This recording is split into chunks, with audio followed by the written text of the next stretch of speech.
우리는 지금 전능자의 화살에 박힌 채 고통을 당하고 있는, 고통 속에 있는 욥의 모습을 통하여서 십자가 위에 계시는 예수 그리스도를 지금 바라보고 있습니다. 오늘 본문은 이 고통 가운데서 드디어 욥이 하나님을 향해 입을 열고, 그리고 그를 향해 토로하고 있는, 하나님을 향해 쏟아내고 있는 말들을 기록하고 있는데요. 오늘 우리는 이 전능자의 화살에 박혀 고통 가운데서 하나님을 향해 쏟아내는 욥의 말을 통하여서 십자가 위에 계신 예수 그리스도는 하나님께 무엇을 하고 계셨는지, 십자가 위에서 예수 그리스도는 무엇을 하셨는지에 대하여서 좀 살펴보려고 합니다. 그래서 십자가 위에 계신 예수님은 하나님 앞에서 무엇을 하셨는지 두 가지로 나눠서 살펴보려고 하는데요. 그 첫 번째는 바로 하나님께 심판을 받으셨다라는 것입니다. 예수 그리스도는 십자가 위에서 하나님께 심판을 받으셨다라는 것을 욥의 고통을 통해서 우리가 알게 됩니다. 여러분, 지금 오늘 본문 전체를 통해서 하나님이 욥에게 지금 뭘 하고 계시는 겁니까?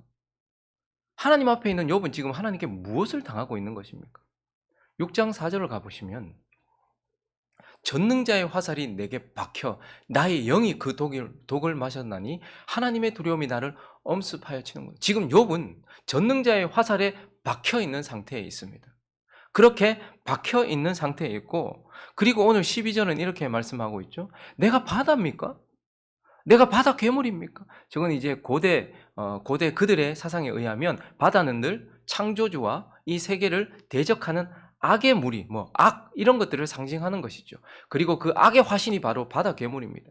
그러니까 전능자, 하나님, 선, 이러한 것들을 거부하고 이러한 것들을 쳐내는 무리들, 악, 그리고 악의 상징들을 말하는 것이죠. 그런데 지금 욥은 전능자의 화살에 박힌 채 이런 바다와 바다 괴물처럼 악인처럼 여겨지며, 악처럼 여겨지며, 사탄처럼 여겨지며, 리워야단처럼 여겨지면서 하나님 앞에 있습니다. 그리고 17절부터 보시면 사람이 무엇이기에 주께서 그를 크게 만드사 그에게 마음을 두시면서 아침마다 권징하시며 순간마다 단련하시냐니까 주께서 내게서 눈을 돌이키시지 아니하시며 내가 침을 삼킬 동안도 나를 놓지 아니하시기를 어느 때까지 하리이까? 지금 뭐예요?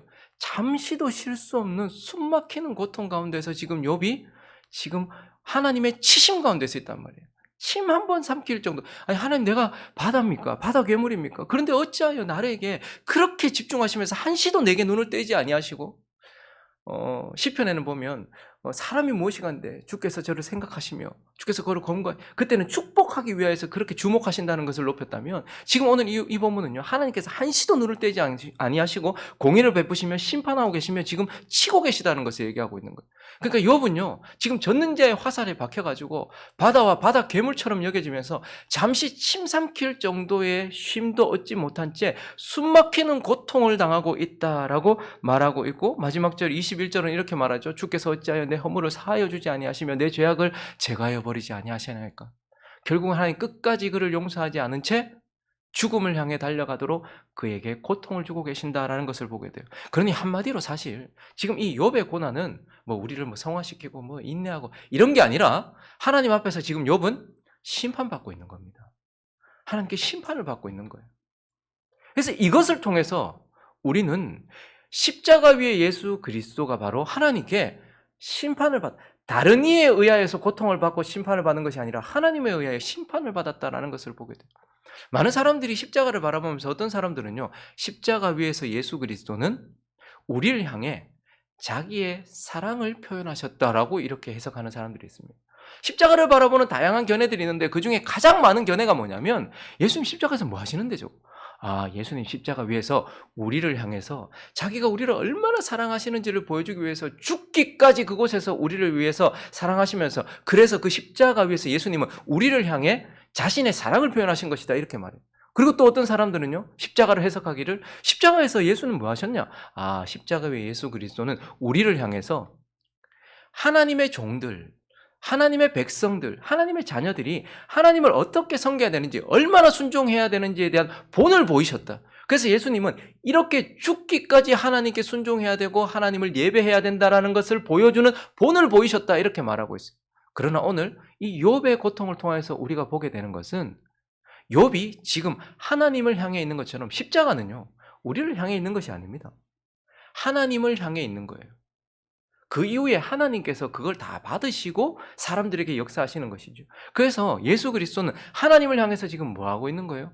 하나님께 심판을 받고, 그것 말고는 없습니다. 십자가가 그렇게 처참한 이유는 바로 심판 그 자체였기 때문인 것이죠. 그래서 예수님은 십자가 위에서 하나님을 바라보고 하나님을 향하여 계시고 그 하나님으로부터 진노의 심판을 받고 계신다라고 우리에게 욥의 고통을 통해서 가르쳐 주고 있는 것입니다. 그리고 동시에 십자가 위에 예수 그리스도는 무엇을 하시는 것입니까? 바로 우리를 대속하셨다라는 거예요. 우리의 죄를 대신하셔서 그분은 우리를 대속하셨다라는 것을 오늘 욥의 고통을 통해서 보게 되는데요. 지금 욥의 욥이 하나님을 향해 쏟아내고 있는 이 욥기 7장 전체는 그가 지금 하나님 앞에 심판을 받고 있다는 거예요. 그런데 1절부터 보시면요, 그 심판 속에서 그가 자기 자신을 이렇게 표현하고 있는데, 이 땅에 사는 인생에게 힘든 노동이 있지 않아요. 전부 다 이렇게 징집받아서 어쩔 수 없이 해야 하는 심한 노동을 하고 있는 인생 같지 않냐, 그의 날이 품꾼의 날과 같지 아니하냐라고 말하면서 종은 그래서 그 힘든 고통을, 그 고난을, 그 노동을 해나가면서 결국은 뭘 하죠? 그거 다 이루기까지, 그래서 해가 져서 그 일이 끝날 때까지만을 기다려요. 그래서 저녁 그늘을 없이 바라고, 또한 그 일이 끝나고 나서 품꾼은 그 싹쓸 기다리는 것처럼 내가 그러하다라고 말하면서 내가 여러 달째 지금 고통을 당하고, 길게 고통을 당하고 있다는 거예요. 고달픈 밤이 내게 작정되었구나 라고 말하면서 그는 지금 이 하나님의 심판 가운데서 이것을 하나의 노동으로 말하면서 이것이 다 끝나기를 기다리고 있는 거예요. 이것을 다 끝내서 완성하고 이루기를 기다리고 있고, 그것 이후에 받게 될 삭스를 기다리고 있다라고 이렇게 말하고 있어요. 그러니까 이 단순한 고통이 아니고, 단순한 그냥 심판, 그냥 어쩔 수 없이 끝나는 심판이 아니라 이 심판을 전부 견뎌서 뭔가 이루어내고, 그리고 그 이룬 끝에 얻을 삭스를 기다리고 있다라고 이렇게 말하고 있어요. 이것을 통해서 우리는 무엇을 깨닫게 됩니까? 십자가 위에서 심판을 받으신 예수 그리스도 또한 지금 무엇인가 이 고통 끝에, 이 노동 끝에 이것이 끝나기를 바라고 있고, 이것을 끝내서 무엇인가를 이루고 그 이후에 삭슬 받기를 기다리고 있다라고 말씀하고 있는 거예요. 그래서 예수님이 마지막 숨을 거두실 때에 결국 이 모든 노동이 끝난 그 순간, 모든 이 고통이 끝나던 그 순간, 그 길었던 그 고통 속에서 그분이 뭐라고 말씀하셨습니까? 요한복음 19장 30절을 보시면요, 예수께서 신포도주를 받으신 후에 이르시되 어떻게 해요? 다 그러니까 자기 할 일 다 했다는 거예요. 그리고 머리를 숙이시고 영을 죽기 전에 내가 해야 될 일을 다 이루었다 라고 말씀하시고 가셨어요. 도대체 뭘 이루신 것입니까? 그가 뭘 하신 것입니까? 바로 하나님께서 예언하셨던, 우리에게 말씀하셨던 종으로서, 고난받는 종으로서 우리를 대속하실 그 일, 그러니까 하나님께서 예언하셨던 그 일, 그리고 그렇게 하여서 우리의 죄를 속하는 것. 그래서 이사야서 53장 5절부터의 말씀을 그분이 지금 하고 있었고 그것을 다 이루셨다고 말합니다. 그가 찔림은 우리의 허물 때문이요, 그가 상함은 우리의 죄악 때문이라. 그가 징계를 받음으로 우리는 평안을 누리고 그가 채찍에 맞음으로, 그러니까 그분이 지금 우리를 대신해서 일을 하고 있다라는 거죠. 계속해서요. 우리는 다 양같아서 그릇 행하여 각기 제 길로 갔거늘 여호와께서는 우리 모두의 죄악을 어떻게 해요? 그러니까 지금 그분이 심판을 받고 있는 이유는 우리의 모든 죄악을 담당하셨기 때문에, 죄를 전가받으셨기 때문이고, 그래서 전가받아서 어떻게 하신다는 거예요. 10절요. 여호와께서 그에게 상함을 받게 하시기를 원하셨어요. 질고를 당하게 하셨어요. 그의 영혼을 속건제물로 드리게 이르면 그 씨를 보게 되며 그의 날은 길 것이요 또 그의 손으로 여호와께서 기뻐하시는 뜻을 성취하리로다. 그가 자기 영혼에 수고한 것을 보고 만족하게 여길 것이라. 나의 의로운 종이 자기 지식으로 많은 사람을 의롭게 하며 또 그들의 죄악을 친히 담당하리라. 뭐예요? 우리 모두의 죄악을 그분이 전가받으시고 그 죄악에 합당한 심판을 받으심으로써, 그 심판을 받음으로써 우리의 죄를 사하게 하시리라고 말씀하셨던 그 말씀을 그 일을 예수 그리스도께서는 행하고 계셨고, 그래서 우리의 죄악이 사함받기를 기다리고 계셨고, 그분은 그것을 이루셨다라고 말하고 있어요. 십자가 위에서 우리의 죄악을 담당하시고 우리의 죄악에 합당한 심판을 받으시는 것, 그것을 이루셨다라고 그렇게 말씀하고 있는 것입니다. 그리고 또 하나, 자기 백성들에게 주어진 우리의 죄를 담당하셔서 결국 무슨 싹을 받기를 원하시는 거예요? 자기가 뭘 받는 게 아니고 우리가 심판이 유월되길, 자신이 우리 대신에 죄를 담당해서 심판을 받음으로써 우리에게 와야 될 그 심판이 어떻게 해요? 유월되기를 기다리고 계셨어요. 그래서 그것을 이루셨다라고 말하고 있어요. 그래서 출애굽기 12장 21절부터 보면 예수님께서 궁극적으로 이루실 일, 십자가에서 이루실 일을 그 예표하고 있는 유월절 밤이 나옵니다. 모세가 이스라엘 모든 장로를 불러서 그들에게 이르되 너희는 나가서 너희의 가족대로 뭐를 택해요? 어린 양, 유월절 양을 잡고 우슬초묶음을 가져다가 그릇에 담아온 피에 적셔서 그 피를 문 임방과 좌우 설주에 뿌리고 아침까지 한 사람도 자기 집 문 밖에 나가지 말라. 피 안에 있으라. 여호와께서 애굽 사람들에게 재앙을 내리려고 지나가실 때에 심판이 임한단 말입니다. 문 임방과 좌우 문설주에 피를 보시면 여호와께서 그 문을 어떻게 해요? 넘으시고 멸하는 자에게 너희 집에 들어가서 너희를 치지 못. 그래서 이 밤을 유월 넘어간다. 심판이 넘어간다 해서 유월절이라고 하죠. 그래서 너희를 치지 못하게 하실 것임이니라. 너희는 이 일을 규례로 삼아 너희 자손이 영원히, 왜 영원히 지키라고 말합니까? 유월절을? 이것이 예표기 때문이에요. 그래서 이 유월절 그 밤에 일어났던 일이 실제로 일어나는 것이 어디입니까? 십자가 사건이에요. 그리고 십자가 이후에 우리가 유월절 지킵니까? 안 지킵니까? 안 지키는 거예요. 대신에 예수 그리스도를 통해서 우리는 끊임없이 유월절을 기념하는 것이죠. 그래서 너희 영원히 지킬 것이니 너희는 여호와께서 허락하신 대로 너희에게 주시는 땅에 이를 때에 이 예식을 지킬 것이라. 이후에 너희 자녀가 묻기를 이 예식이 무슨 뜻입니까? 하거든 너희는 이르기를 이는 여호와의 유월절 제사라. 여호와께서 애굽 사람에게 재앙을 내리실 때, 심판을 내리실 때에 애굽에 있는 이스라엘 자손의 집을 넘으사 우리의 집을 구원하셨느니라 하매 백성이 머리 숙여 경배하니라. 저것은 예수 그리스도께서 십자가에서 이루실 일을 보여주는 예표였어요. 그래서 저것을 통하여서 우리에게 하나님께서 그의 아들 예수 그리스도를 우리의 유월절 어린 양으로 주실 것이고, 그 양이 죽음을 당하여 피를 흘리면 그 일을 통하여서 어떻게 되는 거예요? 십자가의 그 심판을 통하여서 우리에게 올 심판이 넘어가도록 하신다라는 것을 보여주는 위대한 예표였어요. 근데 그게 어디에서 성취된 것입니까? 예수 그리스도의 십자가에서 성취되었다라고 말하면서 지금 예수 그리스도는 그 옛날 유월절이 예표하고 있었던 그 일, 그리고 이사야서를 통해서 우리에게 말씀하셨던 그 일을 하고 계셨고, 그 일 이후에 그것을 이루심으로 삭슬 기다리고 계셨는데 그것을 이루셨다라고 말하면서 결국 십자가는 예수 그리스도, 십자가 위에 계신 예수 그리스도는 하나님 앞에서 심판을 받으셔서 우리를 대속하셨다라고 이렇게 말씀하고 있는 것입니다.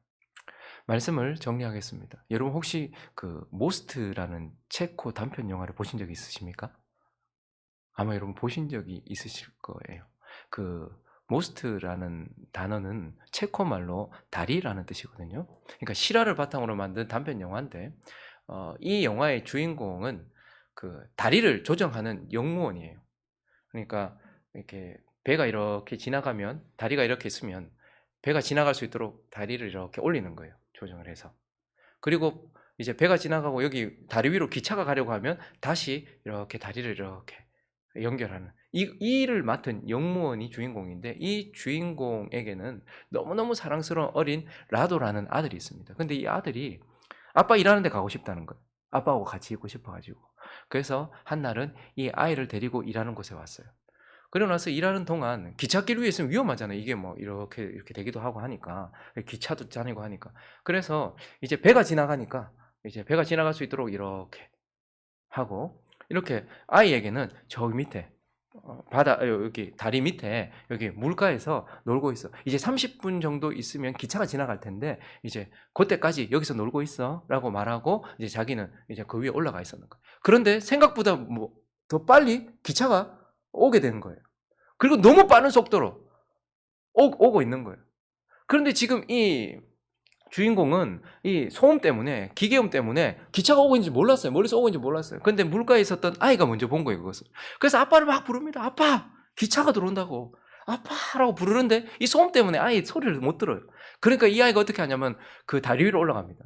그래서 이 수동 레바가 있어요. 이거 다리를 내리는 수동 레바가 있는데 이 아이가 이 사람들 살리겠다고 그 수동 레바를 당기려고 그 기계실로 가서 이것을 당기다가 쑥 빨려 들어가 버려요, 기계실로. 근데 그 순간에 이제 기차가 들어오는 소리를 들은 거예요. 보니까 기차가 들어오고 있는 거죠. 그래서 이 다리를 내리려고 레버를 잡고 있다가 자기 아들이 있는가 이렇게 확인해 봤는데 아들이 없잖아요. 근데 그 순간에 이제 본 거예요. 그 아들이 그 수동 레버를 작동하려고 하다가 기계실로 빨려 들어간 걸 본 거예요. 그러니까 이 아버지 입장에서는 큰일 난 거잖아요. 그래서 달려가서 이 아이를 구하려고 하니까 거리를 보니 이 아이를 구하면 기차가 그냥 바다로 이 물로 떨어질 수밖에 없는 상황이에요. 그러니까 그 순간에 고민을 하는 거죠. 아이를 살리려고 다리를 내리지 않으면 저 기차에 있는 수백 명이 죽고 그 기차에 있는 수백 명을 살리려고 이걸 내려버리면 내 아들이 죽는 그런 상황이에요. 그런데 그 아버지가 결국은 레바를 내립니다. 그리고 쫙 들어가면서 그 기계실로 빨려갔던 아이가 거기에서 죽죠. 그리고 나서 기차가 아무것도 모른 채 이렇게 쫙 들어와요. 그리고 그 아버지는 레바를 내리고 아이가 있는 쪽으로 막 달려간단 말입니다. 근데 그때의 영화의 장면이 슬로우 비디오로 아버지가 절규를 하고 있어요. 울고 있는데 기차 안에 있는 사람들, 그냥 일상이 이어지고 있는 거예요. 뭐 가족 간의 단란한 대화를 나누고 있는 사람들, 그리고 연인 간의 사랑을 나누고 있는 사람들, 그리고 여전히 마약을 하고 있는 어떤 여자. 근데 이런 사람들이 창밖에 보니까 아버지가 절규를 하고 있고 아들이 죽은 거예요. 뭐지? 하고 그냥 이렇게 멍하게 쳐다보면서 촥촥촥촥촥촥 하면서 지나가요. 그 아버지의 울음과 아들의 죽음을 그냥 쓱 보면서 지나가 버립니다. 그 아버지와 아들에게 무슨 일이 일어났는지, 아니 사실은 그들에게 큰 일이 일어났었던 거잖아요. 누군가의 죽음을 통하여서 그들이 삶을 얻어 계속해서 가고 있는데 그냥 이렇게 '왜 울지?' 그리고 아버지는 그 죽은 아이를 이렇게 안고 이렇게 기찻길을 이렇게 걸어가요. 그런 장면이 거기에 나옵니다. 그 기차 안에 있는 사람들의 모습이 오늘날 십자가를 바라보고 있는 우리의 시선과 참 많이 닮아 있습니다. 우리는 그냥 한 줄로 예수님이 우리를 사랑하셔서 십자가에서 죽으셨지.'라고 그냥 십자가를 쓱 지나가 버립니다. 우리에게 무슨 일이 일어났었는지, 그리고 하나님에게는 무슨 일이 일어났었는지, 그때 그 십자가의 죽음 앞에서 마치 그 라도라는 아들을 안고서 기찻길 위에서 절규하고 있던 아버지처럼 하나님 아버지는 예수 그리스도의 죽음 앞에서 절규하셨고 예수 그리스도는 우리를 위하여 죽으셨는데, 그래서 우리는 삶을 얻어 지금까지 달려가고 있는데, 그런데 그러한 십자가를 우리는 그냥 쓱 바라보면서 지나가 버리지는 않습니까? 2023년을 마무리하기 전 우리가 그렇게 잘 안다라고 말하는 그 십자가, 그리고 그 십자가 위에 계신 예수 그리스도, 그분이 하신 일, 이런 것들을 더 주목해 보면서 하나님께 감사하고 그 십자가를 더욱더 붙들고 사랑하는 저와 여러분이 되었으면 좋겠어요. 그래서 이사야서 53장 12절을 읽고 마치도록 하겠습니다. 읽습니다. 시작. 그러므로 내가 그에게 존귀한 자와 함께 몫을 받게 하며 강한 자와 함께 탈취한 것을 나누게 하리니 이는 그가 자기 영혼을 버려 사망에 이르게 하며 범죄자 중 하나로 헤아림을 받았음이니라. 그러나 그가 많은 사람의 죄를 담당하며 범죄자를 위하여 기도하였음이니라. 아멘. 같이 한번 기도하도록 하겠습니다. 오늘은